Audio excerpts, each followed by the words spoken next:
Welcome, welcome, everybody. I'm going to put myself back on mute for just a few minutes, and then right at 3 o'clock we'll get started.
Welcome, welcome, everybody. We're going to give it just a couple more minutes for everyone to get on and get logged on and get ready to learn.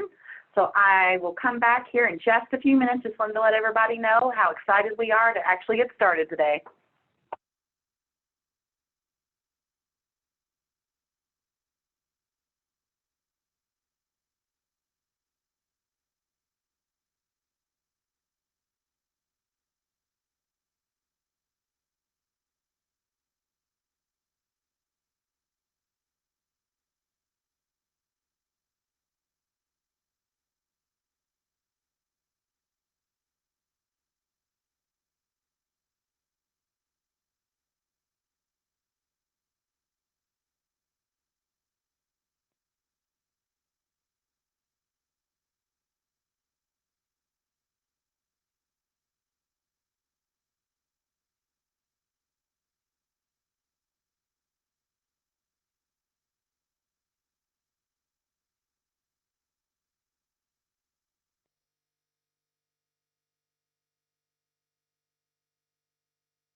Welcome everyone to this edition of the 2019 George Cronin Awards for Procurement Excellence webinar series.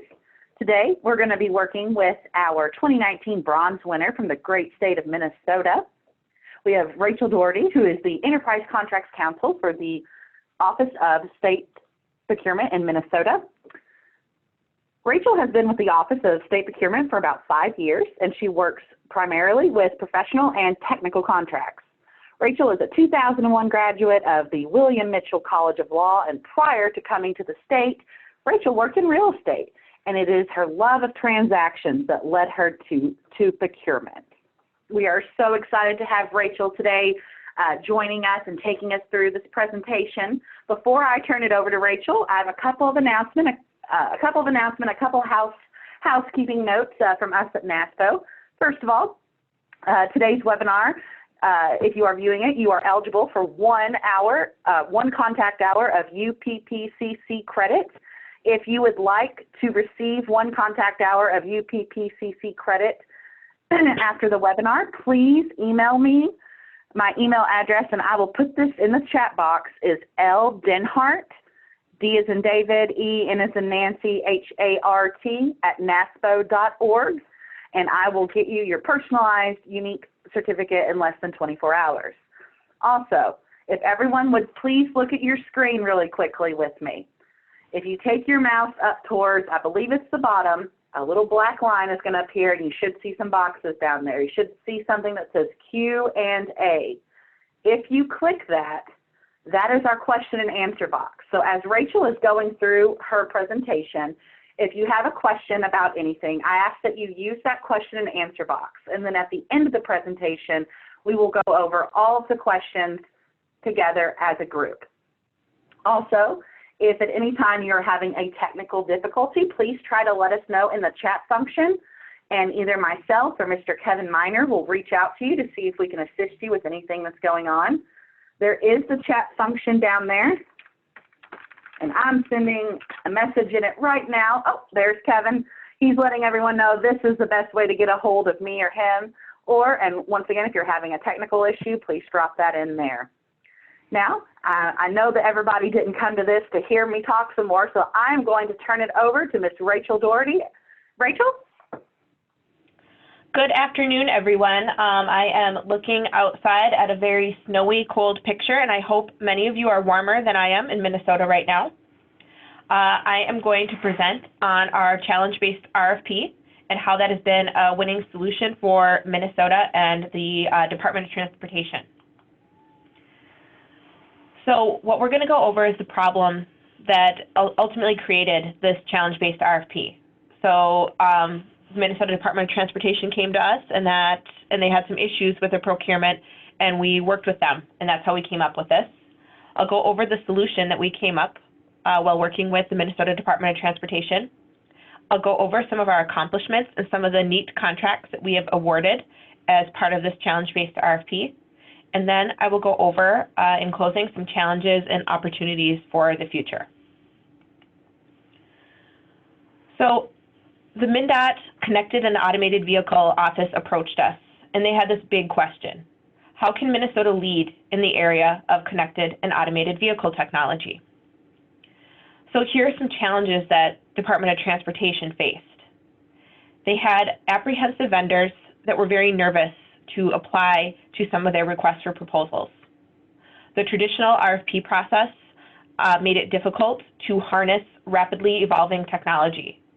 And what was going on with vendors is they would propose their technology to MnDOT, and then they'd share their technology, and MnDOT would then go put out a request for proposal for something similar or that was like what the vendor had proposed, and then the vendor had to compete with other vendors for that idea. So they essentially were sharing their idea, and then their idea became public. So there was a bit of a trade secret issue there, and also it just really left a bad taste in vendors' mouths, and they quit coming to MnDOT with their innovative technology. And the market was also changing very rapidly. So when we see a piece of connected and automated vehicle technology that MnDOT was interested in, they would put together a request for proposal, and they would have to get the requirements, which were difficult because sometimes you don't exactly have the experts in-house, the engineering experts and whatnot, that are capable of understanding and communicating what we want. So it would take a while to get this request for proposal produced. Then by the time it was out on the street, then that technology might have already been like old technology, just because this is changing so fast. The Department of Transportation felt like they didn't really have the opportunity to test and try this new rapidly evolving technology. It was also very difficult to define the requirements for this emerging technology that they were trying to produce. It's not like you can just Google and find out what you need when it is brand new and cutting edge. So MnDOT came to us with these problems, and one of the issues with the traditional RFP is it's open for a fixed period of time. So, in Minnesota, we generally post requests for proposals for at least 21 days. So we have this 21-day blip in time where we're hoping that these vendors come to us with their creative and innovative ideas. So there's a long development process that went into it, and they were also, it kind of forced them to be very narrow, and there wasn't a lot of room for new and different ideas. So MnDOT was getting frustrated with this problem, and they came to us and they wanted us to help them solve it. And just a little bit of background, I am not a transportation expert, but what connected and automated vehicle technology is, a lot of people assume when we're talking about, we call it CAV, that's the name that we've been using in Minnesota. They assume that it's a Tesla roaring down the street without a driver. But connected and automated vehicle technology is a lot more than that, and you'll see that in some of the projects that we have funded through this program. It's things like having apps that communicate with drivers while they're on the road, and it is smart work zones, things like that. So it's far more than just a automatic vehicle. So MnDOT met with us, and I remember sitting down at this meeting and I knew they were going to ask something pretty big of me. And I think there was a little bit of tension in the room just because they came in with this they're just going to say no, and we're not going to get anywhere. And then there's me, and I'm approaching it from oh no, what are they going to ask me now? I personally was very nervous about them asking me to change a statute just for them. We really like to avoid that in Minnesota, and we like to work within the framework that we have and not make special rules for agencies. But what actually happened in that meeting was we had dialogue and a conversation. There was a lot of listening going on, and me hearing from the agency what their struggles were.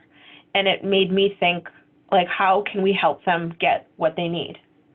And then that listening, in the back and forth, and them understanding that, we have these statutes and we have these rules that we need to follow, and there's value to this process, and this process is important. And this process will help you get ultimately better products and better technology. And just a word about this artwork, I did not want to put anything that was that I legally couldn't use in this presentation. So that is my artwork. I am not an artist. I am a lawyer. But anyways, so I provided my own art. So kind of to describe how everyone felt in those initial meetings. But there's a few keys to innovation that I have learned from this process, and they actually come from one of my favorite comedians, Tina Fey. And they are also the rules, Tina Fey's rules to improv. And if you want to have innovation, I think these 4 things are key. And I don't even think I realized when I went into that meeting with the Department of Transportation that I was necessarily doing things. But I went into that room, first of all, willing to listen, but I also didn't just tell them no. I agreed with them, and I agreed with them tentatively, but I said yes. And agreeing with your partner or someone who's asking you of something, it doesn't mean they're going to get everything that they want or that we're going to throw our statutes and rules out the window, but it's a point that we can start at, and we can build off of that point. The next key to innovation is contributing. You have to be a worthy partner. And rather than just telling MnDOT, like, no, this won't work, we can't do it this way, I brought in the value of procurement and the values of competition and how competition, we don't want to just be funding projects straight off of the street. We want them to go through a process. We want to vet them because then we're ensuring that we are providing something that's quality and we're using taxpayer dollars wisely. And also in this area of connected and automated vehicle technology, that we're ensuring that we're also being safe. So you have to contribute something. And once you contribute something, that's when you get that real dialogue going. So once I'm agreeing and contributing, at that point, we're creating something. And we're creating something together, and we're building off of, MnDOT struggles, adding some values of procurement in there, and we're coming up with something that's pretty new. And the other thing that we've all had to remember as part of this process is to adapt. There really are no such things as mistakes in the world of improv. Mistakes are really an opportunity. They're an opportunity to learn and to do something different. So I approach this project with this attitude that, I'm going to stay within my statute and follow the rules that I'm supposed to follow. But if mistakes happen along the way, we're only going to learn from them and make this process better. So those are, whenever you're approaching a project, I think kind of approaching it with this attitude in mind can really ultimately lead to a better product. And if anything, it makes the partners that we're working with feel valued and heard and listened to at the very least. So what is a challenge-based RFP? So rather than deciding on the solution to a problem beforehand, they allow the market to respond with a menu of potential solutions for the government to choose from, and that is from a gentleman named Jason Farah, Code for Canada. And then the firm has been pioneering a technique that substitutes a simple problem statement or challenge for the specs found in more traditional requests or proposals. Show, don't tell. So when we started this process of creating this challenge-based RFP, MnDOT actually named it the Minnesota CAV Challenge. And they just came up with this name out of nowhere. But when I started doing research about different kinds of request for proposal methods, what they ultimately did, what we chose to do, is actually called a challenge-based RFP. So they named their project very appropriately. But this is the idea that, we're not going to tell the vendors, we're not going to lay out super tight requirements. Instead, we're going to be a little more open to what the vendors and what the vendor community is, what is out there. So this is what this is MnDOT's request. They wanted that request for proposal open for an indefinite amount of time. So not the fixed 21-day period or even 3 months. This RFP has been open since September of 2018, and it's open to this day for vendors to respond. But they wanted it open for an indefinite amount of time because when these vendors are coming up with these solutions and this CAV technology, they don't want to wait. They want to get that technology used and tested. So it gives them an opportunity to go to MnDOT, not on the state's terms, but when they are ready to share their idea. Previously, when you're open for just a fixed amount of time, you're hoping that the right vendor with the right kind of technology comes to you in that narrow time period. They also wanted it to be open to a wide variety of connected and automated vehicle solutions. So they didn't want to just look for one kind of technology, let's say self-driving cars or self-driving snowplows. They wanted to be open to a number of different things. They also felt like the dialogue with vendors was very important. They knew this process was new. It was new to the vendor community, new to the state, and they wanted to be able to gauge how vendors were interacting with this process. So before vendors actually submit a formal proposal, they have a pre-proposal meeting or an opportunity to have a pre-proposal meeting with the Minnesota Department of Transportation. Like many transportation departments, our MnDOT, they have limitations of how they can use some of their federal dollars and even how they can use state dollars. So they had to be, you can't just propose a solution for any corridor, any travel corridor in Minnesota. It has to be specific ones that are funded with state dollars. So that was one thing they wanted to be very clear about, and they don't want vendors wasting their time and proposing something in a municipality that MnDOT necessarily can't work in.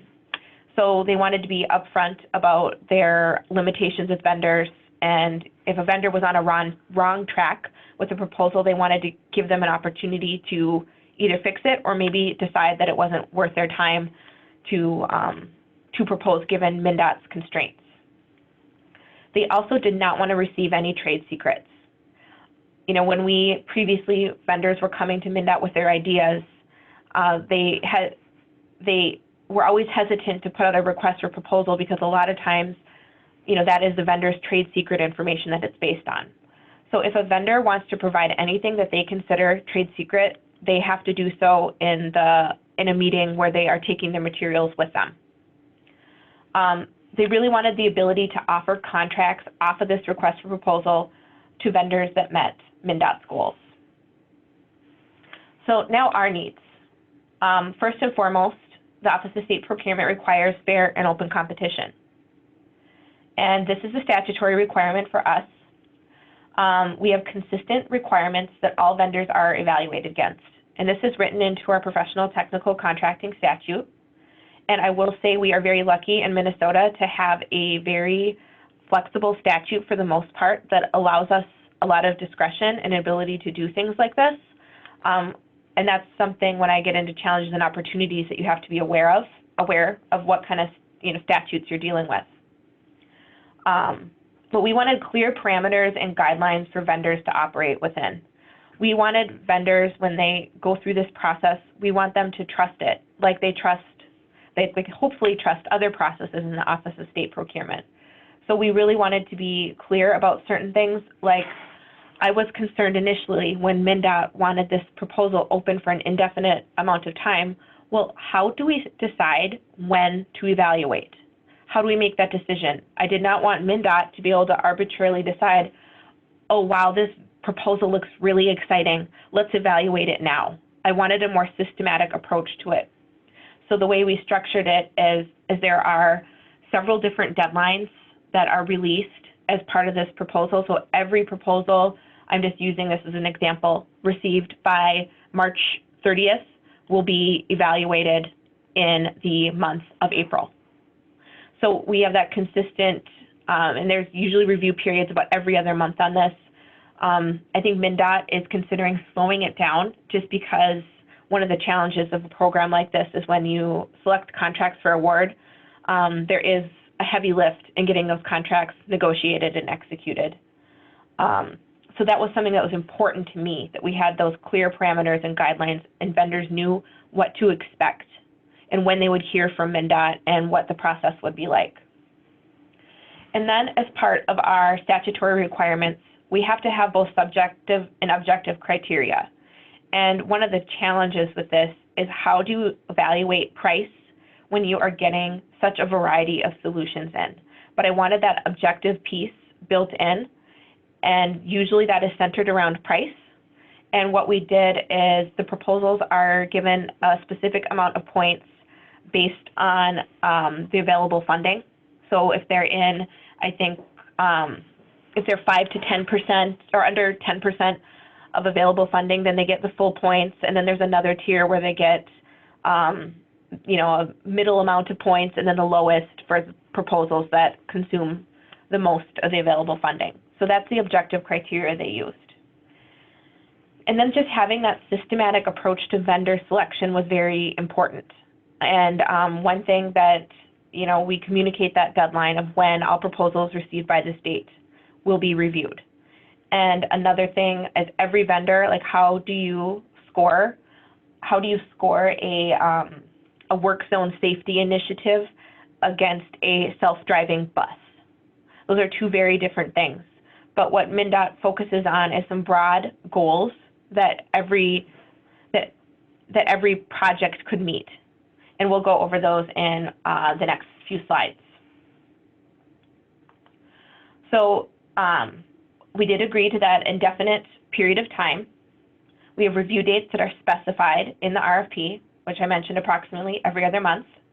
And the vendors are evaluated against MnDOT's stated connected and automated vehicle goals, which are written into the request for proposal document. Vendors have that opportunity for a pre-proposal meeting. And another thing that we do to increase transparency is vendor debriefs after evaluation. So we have, when a vendor is not selected, they have an opportunity with the RFP administrator to go over their proposal and what fell short and what could have been better. And that RFP administrator is somebody who did not play a role in the scoring of the proposals, and they're really only reiterating what the evaluator said. Another thing related to that systematic approach is we have the same team that scores all proposals. And as you guys probably know, people don't always stay in their jobs forever. And it was actually right around the time that I was presenting this at NASPO annual conference that the Connected and Automated Vehicle Director was promoted to the leadership within MnDOT. So we did have to make an adjustment, and we replaced one team member, but the team still stays, the core is the same. So that's one thing that we try to, that's important for consistency's sake. Then another thing that's really interesting that I think works really well and is something that a value that I've learned from this process is we have subject matter experts that are reviewing only the relevant proposals. And what these subject matter experts do, in a given cycle, MnDOT might receive one proposal that relates to connected and automated vehicle technology, outreach, and engagement. Then they receive another one that relates to work zone safety. And then maybe a third proposal that has to do with a cell phone application that you use while driving.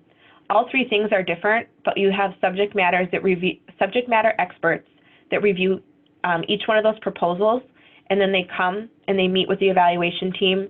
The evaluation team can ask questions, and the subject matter experts can tell the team what they thought of the proposal. And it really, I think it uses the subject matter experts' time really wisely because they're only having to review that one proposal, and then it's the core team that is scoring every single proposal. So that's something that I think works really well for this. So the areas of importance that MnDOT was focusing on, and the thing is when you're drafting one of these RFP that is more open in nature, like the challenge-based RFP here, you don't want the vendors just, throwing anything at the wall and seeing what will stick. You want to have some guidelines and give them some ideas on what you're looking for. So some things that were important to transportation were they wanted to be able to advance connected and automated vehicle technology in winter weather, which is important in Minnesota, and we actually do a lot of cold weather testing here. So this is one area that they really wanted to promote. They also wanted to develop specific corridors for connected and automated vehicle technology. They have a goal of improving work zone safety, and they also want to build public trust. The public trust part is very important because too often when we hear about connected and automated vehicle technology, we are hearing about a Tesla getting into a crash and hurting a pedestrian or worse. They also want to improve mobility for populations that struggle with that, and then just overall improving traffic safety. So those are the areas of importance that they communicated in their request for proposal. And then their goals. Their overall goals is they wanted to leverage public-private partnerships. They wanted to prepare Minnesota's infrastructure, policy, and workforce for connected and automated vehicle technology. And when I talk about the projects, you'll see how there is actually a lot of preparation for our infrastructure that we need to do in order to have more connected and automated vehicles. They wanted to allow for opportunities to test and deploy advancing connected and automated vehicle technology. And they really want the public to better understand the benefits and limitations of cab technology and have the opportunity to give input. And just overall, they really wanted to jumpstart and be leaders when it comes to accelerating and implementing connected and automated vehicle technology in Minnesota. So their scoring criteria. This scoring criteria is the same in every single request for proposal. We ask each vendor to define their concept, and they're scored on that. They have to state how they are aligned with stated Minnesota goals and priorities. So those goals and priorities that I just mentioned, the proposal should touch in some way how we're meeting those. We want to see a work plan that tells us how they're going to implement their technology. And then another thing that's really important is risk assessment and strategy. There are risks that are associated with this technology, and MnDOT wanted to see how the vendors were going to address that. They also wanted to see the experience that the vendors have in this area, and then what is their process along the way for quality assurance and quality control. And then last but not least is cost. So, and one other word about scoring. At this point, we've sort of established an average score that a vendor needs to get into this program or to have their technology accepted. And we have not, if a proposal comes in significantly lower than that average, they will not be accepted. But we don't, you know, for instance, if the median score, for example, is 65, and there was a proposal that was rejected because they were at 63, we're not going to accept a proposal that is 61 points just because it maybe came in as like the top scoring that cycle. They still have to meet that average over time to be considered for awards. So now I'm going to go over the fun stuff, at least what I think is pretty fun. Some of the things that we're actually working on right now, contracts that have been awarded as part of this project.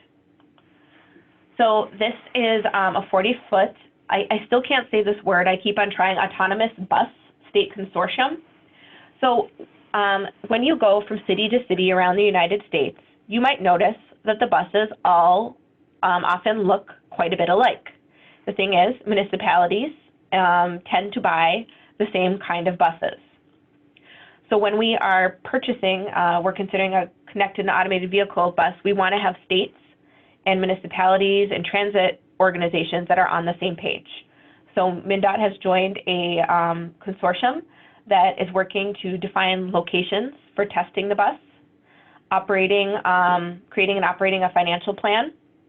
They're going to establish the specifications that you would need for a connected and automated bus that a transit agency could use. They're actually probably going to deploy these and test them in specific markets, and then ultimately kind of come to a group decision on whether they should pursue an automated bus. So that's one thing that, and that really kind of leverages the public-private partnership goal that MnDOT stated. So when I mentioned earlier that our infrastructure needs quite a bit of updating in order to actually be able to support connected and automated vehicle technology, as part of this process, I learned that a connected and automated vehicle can consume more than 3,000 times the data that a given person can on any given day. So that is a lot of bandwidth that these vehicles require, and most states do not have infrastructure that is ready for it. And what this vendor is going to do is analyze the right-of-way infrastructure, broadband and wireless, and see like where that would be best deployed. And another goal that this might help accomplish is, at least in Minnesota, we struggle in having rural broadband. So this will simultaneously kind of give us a roadmap of how we need to update our IT infrastructure around the state. So this has, I'm guessing that this infrastructure assessment is not going to be just a value to the Department of Transportation, but it'll be a great value to Department of Employment and Economic Development, and other agencies will be able to use this, and cities as well, just to see where we need more, we need to put more bandwidth for actual deployment. And this is another one that I've enjoyed all of these and all of these projects, but I like the ones where you can really like see what an impact it could have. So we, apparently this is a crash truck that you see on this picture in front of you. And what a crash truck, they're deployed in a work zone to absorb the impact of traffic that mistakenly enters the work zone. It's considered one of the most dangerous jobs because essentially there are people that could be crashing into the back of that truck at a high speed, putting the driver at risk. And so what we're doing here is we're retrofitting one of these crash trucks with an attenuator, and it allows it to allows the second truck to be autonomous and follow it. So it removes a human from a dangerous job, and it's like that truck behind us is basically following the breadcrumbs that the truck in front of it is I guess we call them e-crumbs when it relates to wireless technology. But this is something that was actually a really good, will be very good to deploy, because these trucks are very slow moving, and that's perfect for connected and automated vehicles. I've mentioned before, like, you know, we're not looking for Teslas that are speeding down the freeway. Slow moving vehicle really helps the situation be controlled should anything go wrong, so it's lower risk. And then this is a brand new one. I did not present this one at the NASPO annual conference because it wasn't awarded yet, but we've since awarded it. And I really am excited for this one because I will actually be able to drive down the smart Snelling Avenue and have an app on my phone that will tell me, basically, if I'm about to run a red light, the app will tell me, like, warning, you could run a red light. And then if you're sitting at a red light, it will tell you, like, the light is about to turn green. And how this works is there's like a sensor that is placed on the traffic light that communicates with it, and then it communicates to people who have a specific app on their phone and lets them, you know, communicates about road hazards. So phase 1 is the red light and green light communication. Phase 2, this will be great for Minnesota, but it will communicate with snowplows, and the light will turn green as the snowplow approaches. And then phase 3 will actually be safety warnings for pedestrians and cyclists. So that's hoping that the cyclists and pedestrians have the app installed on phones that are communicating with them. But what's neat about this corridor that they chose, it is very close to the Minnesota Department of Transportation's their metro area traffic facility, and it is close to a shopping mall, and it's also close to a couple of universities. So it's a really great opportunity to advertise the app and get people using it, so we can see how it actually communicates with people on this roadway. So this is one of the newer contracts, and I'm excited to see, you know, this is actual people like interacting with connected and automated vehicle technology. So it should be pretty cool. So that's one of our newer ones. And then we've had 3 others that have been awarded. They're 2 of them relate to public engagement and outreach, and we had 2 vendors that actually proposed at about the same time, and one was more focused on public engagement, like actually engaging the public with this technology, more like in the smart Snelling Avenue, like in working on getting people to download the app and know what they're supposed to do and know what to expect. Whereas the outreach is more communicating, this is what is happening in the world of connected and automated vehicle technology around the state of Minnesota. So that one's more big picture. But what was interesting is the 2 vendors proposed very similar things. And, you know, MnDOT was able to look and kind of see what each vendor was good at and then right size the scope of work for each vendor. And it's not quite partnering, but it's very close. So the vendors will be in like communication with one another to some degree because what they're doing is related. And then the last one that they've recently awarded is a automated bus, and it's a tiny little bus in Rochester, Minnesota, is where the Mayo Clinic is. So there is a lot of people there that don't have cars because they are flying in there for medical treatment. And basically this small little automated bus will help people navigate the campus. So that kind of gets that mobility. So we'll see how that one actually is deployed. So we've done, I think 7 or 8 projects at this point have been awarded, actually, or have contracts executed, and we have some projects that have been awarded, and we're in the process of negotiating the contracts.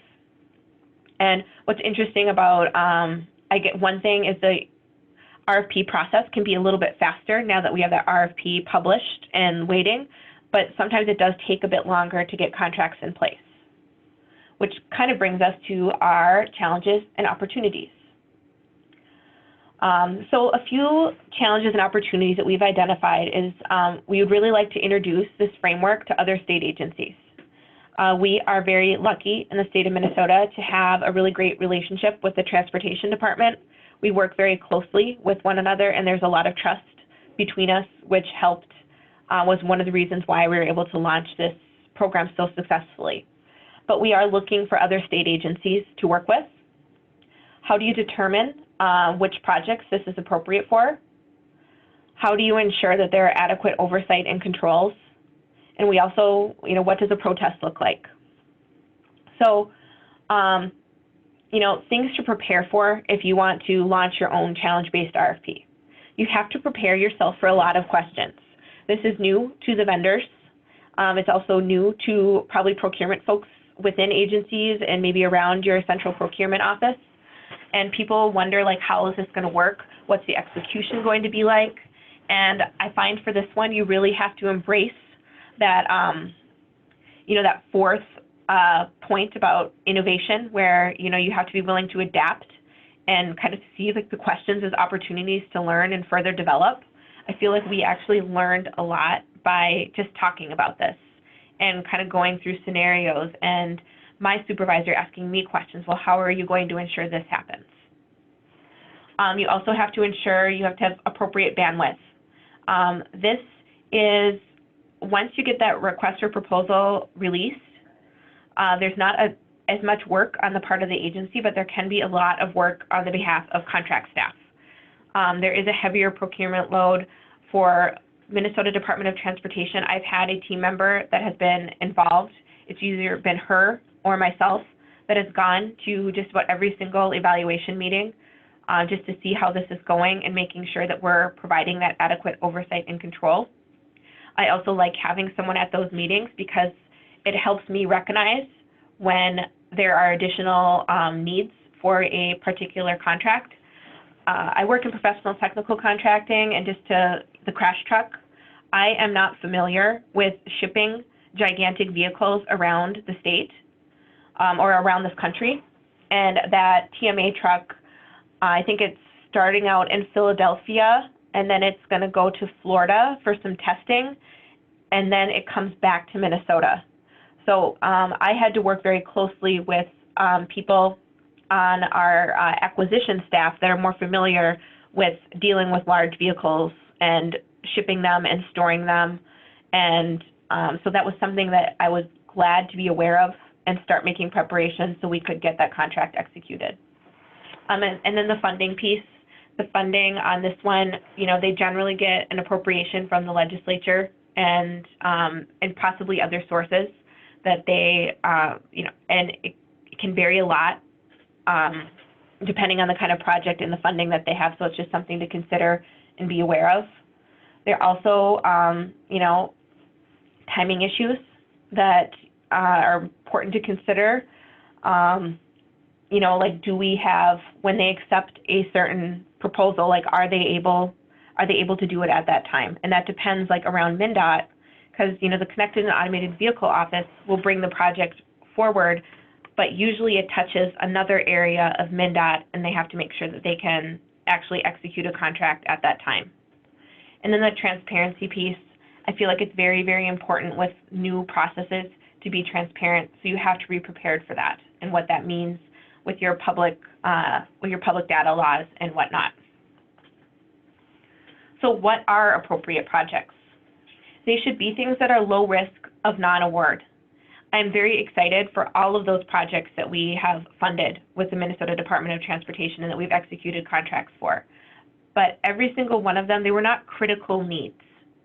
If we had not awarded a contract for an automated crash truck, the world would keep on spinning at the Minnesota Department of Transportation.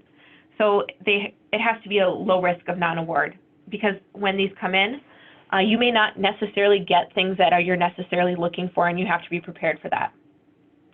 So kind of with that, it should be like a non-critical need.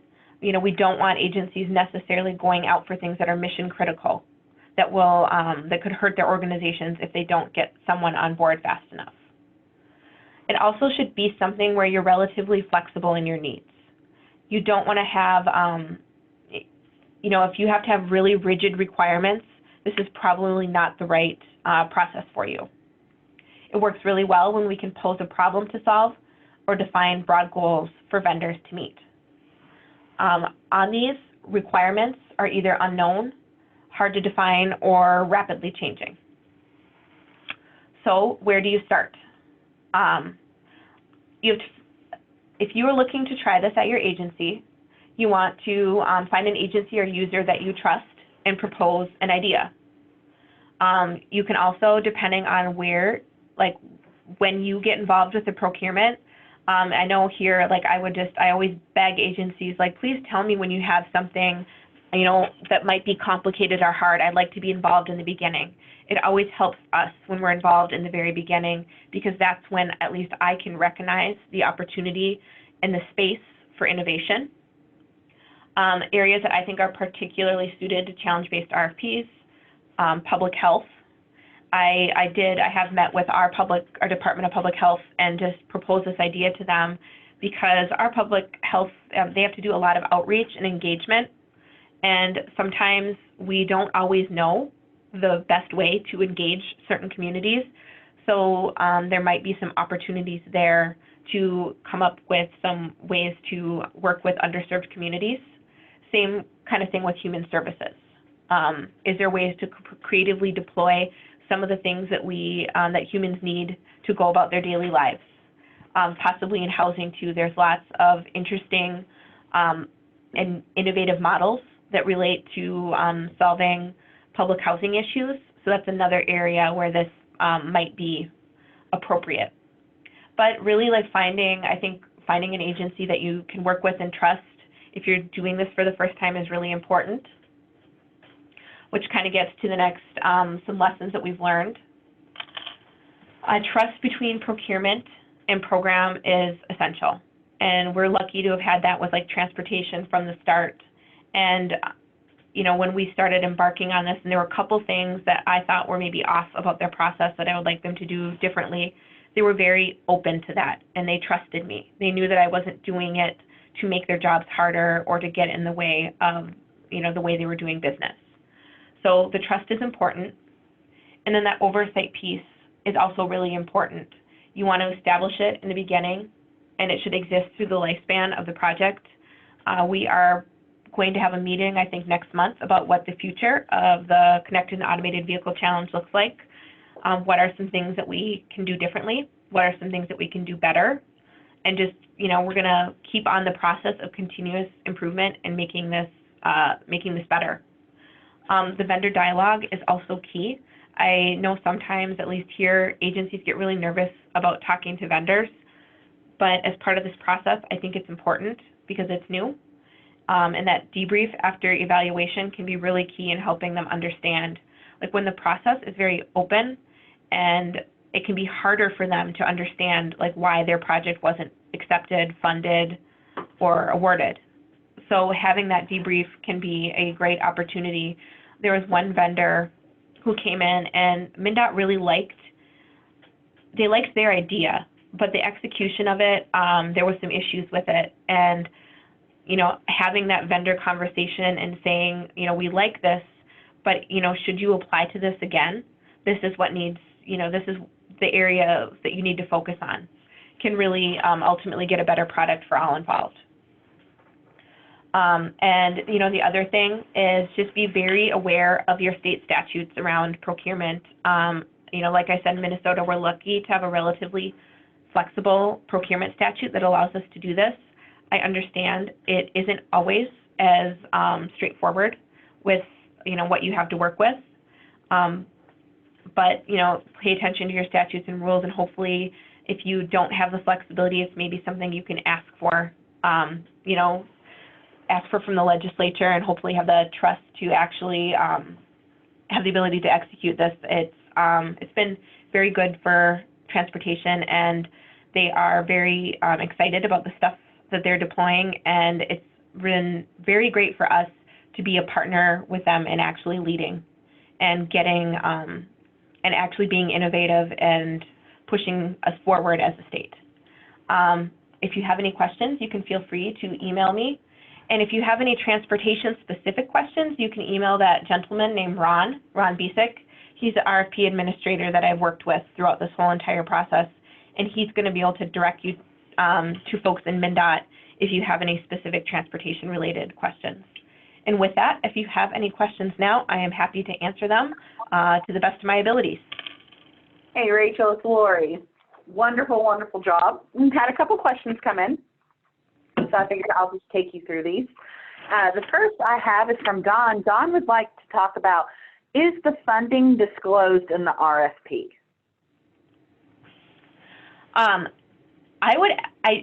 Their funding is, it changes on a fairly regular basis, so we do not disclose the amount of funding that's available. And it changes based on if they've received any sort of grant money or when their appropriation from the legislature comes through. So the funding, and if they don't spend everything, they might have a residual amount from, the last time they received funding in their, and for lack of a better word, their account balance. So no, we do not disclose the amount. But would a vendor, if they were to ask as part of a question, I would always encourage MnDOT to be as straightforward as they possibly can at the time the question's asked. It would not be something I would necessarily consider a secret. And I think depending on what kind of project you're doing, it would be absolutely appropriate to disclose the amount of funding that you're dealing with. And if it's a multiple award, that's, less harmful, although I just always say if you disclose, if it's single award and you say you have $1 million, it'll be like The Price is Right. So just kind of knowing it's a project by project basis really to gauge whether you should include the amount of funding that's available. Thank you so much, Rachel. My next question is from Kathy. Kathy wants to know if, would you be able to share a copy of the CAV RFP? The CAV RFP is available from the Minnesota Department of Transportation's website. I don't know why I cannot manage to save a copy to my computer for the life of me. I probably do actually have one if I looked hard enough, but Minnesota CAV Challenge, if you Google it, it will come up in MnDOT's procurement opportunities, and you can get a copy right online. I also can send one to you, Lori, and Sounds if great. anyone asks, they can absolutely welcome to have that. All right, so if anybody would like to see a copy of that, Rachel is going to send one to me, and so please feel free to reach out to me. I've got another question, Rachel, and this one is touching on something that I feel like is a really good question. That is, if what was exciting to the Department of Transportation was possibly a trade secret, how, if all, do you accommodate trade secrets in the executed contract, but still require its use? Our executed contracts are all, that's all public information in the state of Minnesota. I don't think we could actually put a trade secret in an executed contract. And, we are moving actually in the state to really discourage people, and of course, they come up and it happens, but we like people to take their trade secrets with them. But once and if that issue came up, there would probably be like a MnDOT specific question how they deal with it. They're going to have their own process. But it's something that they are largely trying to avoid just because they don't want to, this is like rapidly evolving technology and they don't want to deal with trade secret litigation. I don't think any of us want to. No, we definitely don't. Right. So they've really taken the path of avoidance along the way. And once the contract's executed, I do think to some degree the vendors, what they want, they want their technology deployed and they want it tested. So, we haven't dealt so far with an issue where a vendor has said, this is a trade secret, we can't have this in the executed contract. We haven't dealt with that yet. Thank you. Let's see here. I have another question from Philip. Philip would like to know, after a vendor goes through a debriefing, are they allowed to submit another proposal later? Yes, we have allowed vendors to submit another proposal. And, one of the key things is we have the RFP administrator who's not scored, he's not an evaluator, and he's basically saying, like, this is where things went wrong.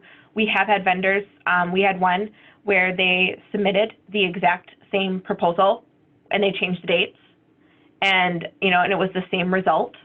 And in, the debrief, they kind of said, proposals are scored. There's an average score, and your proposal did not meet the average score, and you submitted the exact same proposal, and you probably should not have expected that to change much. You actually have to do something different in order to get a different score, which should have maybe been common sense.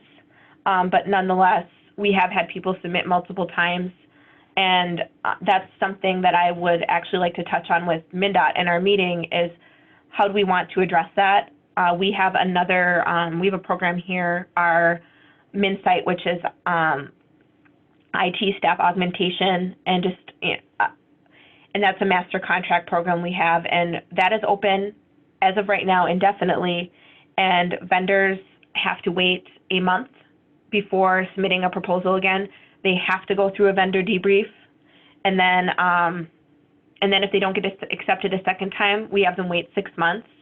And just to protect their bandwidth, that's something I would actually advise MnDOT to do, is not letting people apply over and over and over again, and maybe making them take a break, just because they're we actually we want them to submit good proposals that we can possibly fund, and that's part of the vendor debrief conversation, is like, this is where you fell short. And we're not, I've learned a lot from MnDOT actually doing this, and I'm encouraging it more across agencies as well to do the vendor debrief. I think that sounds just like a really good part of setting up that kind of vendor relationship and dialogue that you really need to have a successful challenge RFP. Yeah, in general, we've found like a lot of my team members have been nervous about doing the having the conversations, and not related to this challenge-based RFP, but there was a vendor that has done all kinds of business with the state. It's a big engineering firm, and one of my team members took the time to do a debrief with them, and after they said, people expect it to be adversarial, but they were just like, thank you so much for taking the time. Nobody has ever taken the time to talk with us about how our proposals could be better. Like, we feel better prepared to respond. And that's what I would want every vendor to come away from the challenge-based RFP. I feel better able to respond to this now.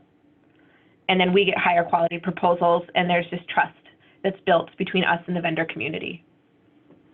Absolutely. It looks like we got 2 more questions.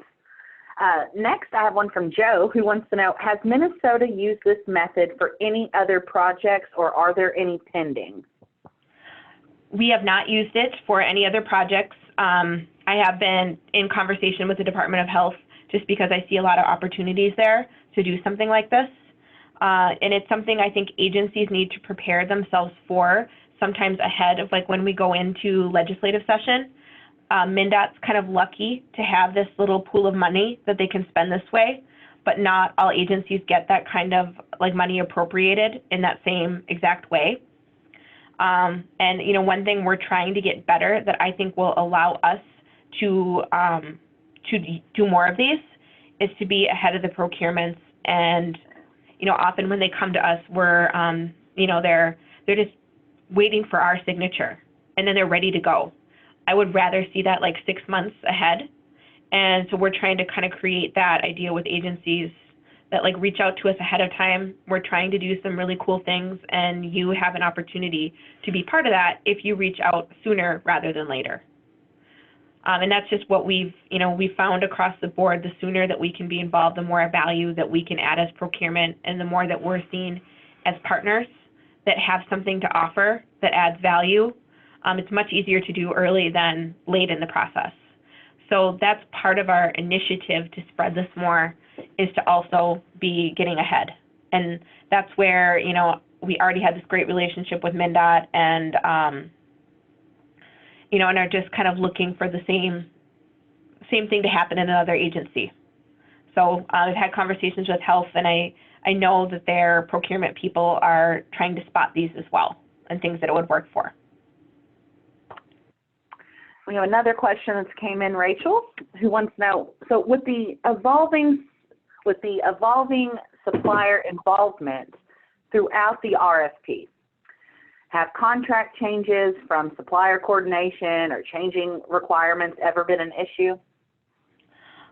You know, there was the IT infrastructure assessment. When that initial request for proposal came in, I mean, it was huge and it was very, very expensive. And it was just something that was way too big for us to take on, like all that they wanted to do. And the person that I have involved on my team, other than myself in this, she is a negotiation specialist, and it's really great to have her. I actually, I used to go to almost all of the meetings, but she is the one that's, I really like having her there because she's really great at listening for the things that are, listening to the evaluators and hearing the things that they maybe aren't as excited about, that they don't want, and then working with the vendors to get a contract that is actually like right-sized. And that IT infrastructure was one that had to be right-sized. We had to get that scope of work down and make it more appropriate for the amount of dollars we had available, and just really like actually what we needed. So that was something where the requirements changed and we worked with the vendor. And this can be, that's one of the maybe the more challenging aspects of this, is there is a little bit heavier lift on the negotiation side, because you have to be careful to pick out the things that you want and then that you maybe don't want. Some of them are way more straightforward, like the TMA truck with the automated crash truck. That was a pretty like straightforward, easy one where we didn't have to do a lot of changes, but not all of them are like that. And it's just really important to take a critical look and really listen to your customer, in this case, the Department of Transportation, and what they want, and then try to achieve that in the actual contract document. And it looks like we're down to our last question, Ms. Rachel, and they're wanting to know, who leads these debrief sessions? Is it the Office of Procurement? Is it the Department of Transportation program, or the evaluation committee lead? Who's leading these debriefs? The RFP administrator, and he is a professional at MnDOT who does, he works with the Connected and Automated Vehicle Technology Office on their contracts. So I think MnDOT has these individuals like sprinkled throughout the agency that are helping each area of MnDOT with their procurements. So he's a procurement person who's the RFP administrator who does those debriefs. The key with the debriefs is it should not be somebody who is on the evaluation team, because they, like the vendor can get mad at them much more easily than they can somebody who's just telling them, this is what the evaluator said, this is what happened. It's more passive, and you know, he has no influence over it. So I think it's key that the person not be part of the evaluation team and kind of be a little bit arm's length from the, you know, a procurement person is probably better than the program people that are evaluating it. And when I've done that with like my team, we'll work with procurement people at other agencies to do debriefs. So generally, that's something that's very suited for procurement versus the business people who actually are going to be using the technology or the product. Well, Rachel, that wraps up all the questions that we have, and I can't thank you enough for being here today and for presenting such a wonderful presentation and going over this really, really innovative way of doing RFPs. I do have a couple of housekeeping comments, guys. Don't forget, if you need a UPPCC contact hour, a copy of the slide deck, or a copy of that CAV RFP, email me, Lori Denhart, that's ldenhart@naspo.org, and I will get that to you. Also, as soon as the webinar has concluded, you are going to be redirected to a survey page.